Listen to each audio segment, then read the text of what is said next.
ito ay rated SPG. Striktong patnubay at gabay ng magulang ang kailangan. Maaaring may masiselang tema, lengguwahe, karahasan, sexual, horror o droga na hindi angkop sa mga... Lumalalim na nga ang pagtingin ni Edward kay Marge, kaya naman nga't nang malaman nga ni Edward na may nangyari kay Marge at kay Paulo, binalaan ni Edward si Marge na babaero nga itong si Paulo. Kaya naman nga't dahil dito naniwala nga itong si Marge at kinabukasan ay hindi niya na nga pinansin itong si Paulo. Napapansin nga ni Paulo na iniiwasan siya ni Marge, kaya naman nga't gumawa siya ng paraan upang mapansin siya ni Marge.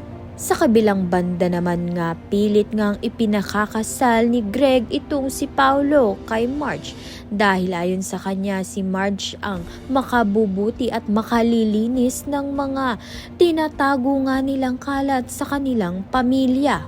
Dahil dito, no choice nga itong si Paulo at kinikailangan nga niyang pakasalan si Marge kahit hindi niya nga ito tunay na mahal sa alang-alang ng kanilang pamilya.